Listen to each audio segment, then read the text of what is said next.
दुनिया में कुछ ही जगहें जहां हैं हनुमान जी की लेटी हुई मूर्तियां हैं। इसमें सबसे खास प्रतिमा प्रयागराज में है। प्रयागराज में संगम के किनारे हनुमान जी का लेटी हुई स्थिति में मंदिर है। ये प्रतिमा करीब 20 फीट लंबी है। जमीन से 6 से 7 फीट नीचे तक जाती है। अगर कोई संगम में स्नान करने आता है तो बगैर इसके दर्शन के स्नान अधूरा माना जाता है। संगम किनारे हनुमान जी ये विशाल प्रतिमा लेटी हुई क्यों है, क्या है इसके पीछे की कहानी? इसको बताने से पहले ये भी बता देते हैं कि इटावा में कहाँ हनुमान जी लेटे हुए हैं। ये इटावा का पिलुआ महावीर मंदिर है। यमुना नदी का किनारा है। इस मंदिर में भी हनुमान जी की लेटी हुई प्रतिमा है। इस मूर्ति के मुखार बिंदु में कभी भी कोई वस्तु नहीं भरती। इसे चमत्कार माना जाता है। इसी तरह मध्य प्रदेश के छिंदवाड़ा में हनुमान जी विश्राम मुद्रा में विराजमान हैं, जो भक्तों के लिए आकर्षण का केंद्र है।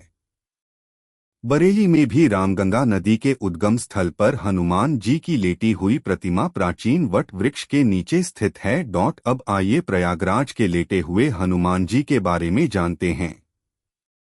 पौराणिक कथाओं के मुताबिक लंका पर जीत हासिल करने के बाद जब हनुमान जी थक गए थे तो सीता जी के कहने पर प्रयागराज में यहीं संगम किनारे आकर आराम किया। इसी वजह से वह यहाँ लेटे हुए हैं। इस मंदिर को लेटे हुए हनुमान मंदिर या श्री बड़े हनुमान जी मंदिर के नाम से जाना जाता है। ये मंदिर कम से कम 600 से 700 साल पुराना माना जाता है। इस मूर्ति के बारे में कहा जाता है कि उनके बाएं पैर के नीचे कामदा देवी और दाएं पैर के नीचे अहिरावण दबा है। हनुमान जी के दाएं हाथ में राम लक्ष्मण और बाएं हाथ में गदा है। यह कहा जाता है कि संत समर्थ गुरु रामदास जी ने यहाँ भगवान हनुमान की मूर्ति स्थापित की थी। कुछ कहते हैं कि ये काम एक व्यापारी ने किया। संगम नगरी में इन्हें बड़े हनुमान जी, किले वाले हनुमान जी, लेटे हनुमान जी और बांध वाले हनुमान जी के नाम से जाना जाता है। इस मूर्ति की एक कहानी और है। बताते हैं कि कन्नौज के राजा के कोई संतान नहीं थी। उनके गुरु ने उपाय के रूप में बताया, हनुमान जी की ऐसी प्रतिका निर्माण करवाइए जो राम लक्ष्मण को नागपाश से छुड़ाने के लिए पाताल में गए थे। हनुमान जी का यह विग्रह विंध्याचल पर्वत से बनवाकर लाया जाना चाहिए। कन्नौज के राजा ने ऐसा ही किया। वह विंध्याचल से हनुमान जी की प्रतिमा नाव से लेकर आए। तभी अचानक से नाव टूट गई। प्रतिमा जलमग्न हो गई। राजा को बहुत दुख हुआ। वह अपने राज्य वापस लौट गए। इस घटना के कई वर्षों बाद जब गंगा का जलस्तर घटा तो वहां धूनी जमाने का प्रयास कर रहे राम भक्त बाबा बालगिरी महाराज को यह प्रतिमा मिली। फिर उसके बाद वहां के राजा द्वारा मंदिर का निर्माण करवाया गया। हनुमान जी के बारे में यह कहा जाता है कि वे बहुत कम सोते थे।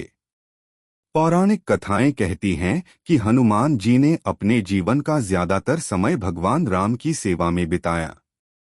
हनुमान जी की नींद को लेकर यह मान्यता है कि वे केवल तब सोते थे जब उनके पास सेवा का कोई काम नहीं होता था। हनुमान जी के थकान महसूस करने के संदर्भ में पौराणिक कथाओं में कुछ घटनाएं बताई गईं। वैसे हनुमान जी की थकान महसूस करने की स्थितियों के बारे में बहुत कम बताया गया है। वह अद्वितीय शक्ति और ऊर्जा के प्रतीक माने जाते हैं। फिर भी कुछ समय ऐसे आए जब उन्होंने थकान का अनुभव किया। जब हनुमान जी ने माता सीता की खोज के लिए लंका की यात्रा की तो उन्होंने कई कठिनाइयों का सामना किया।